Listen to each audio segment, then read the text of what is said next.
Hey plant lovers! Welcome back to Succulents Box's plant care session. Today, we're diving into a topic that's essential for anyone looking to keep their houseplants not only healthy, but looking their absolute best: pruning and shaping.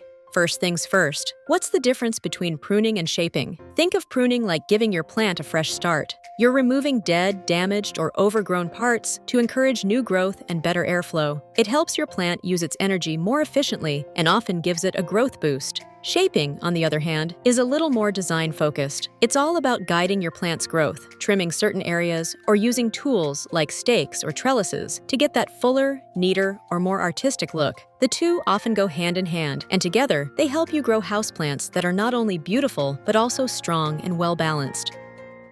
Besides making your plant look amazing, pruning and shaping offer some real benefits. It encourages new, healthy growth. When you cut back old or overgrown stems, you're telling the plant to send energy to new shoots and leaves. It keeps your plant disease-free, too. Removing dead or damaged parts reduces the chance of pests or fungal issues. And let's be honest, it just makes your space look better. A well-shaped plant adds so much to a room, and if you're short on space, shaping helps keep things tidy and compact.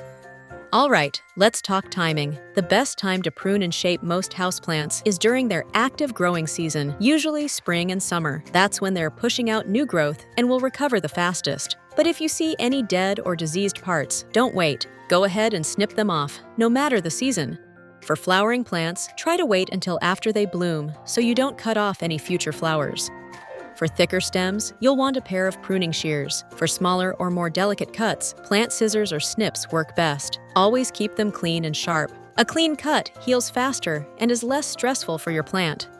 If you're shaping your plant's growth direction, tools like plant ties, stakes, and trellises come in handy. They help guide growth without needing to cut too much. And of course, gardening gloves are a must, especially for plants with sap, thorns, or sticky stems. Okay, tools in hand. How do we actually prune and shape? Let's start with pinching. This is as simple as using your fingers to remove the soft tips of a stem. It's great for plants like herbs or succulents, where you want bushier, fuller growth. Then there's cutting back, which means trimming a branch down to a leaf node or joint. This stops it from growing too tall or leggy and encourages new branches. Heading back is a similar idea, but it's a bit more intentional. You cut back to a specific bud or lateral branch to help your plant grow in a certain direction or shape.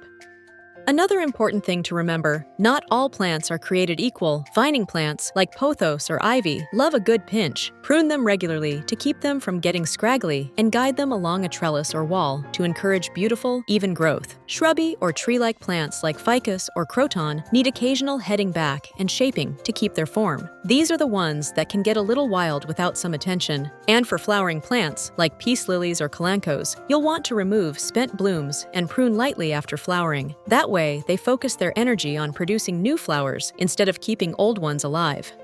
One big mistake? Using the wrong tools. Dull scissors or blades can tear your plant instead of cutting cleanly, which slows healing and invites disease.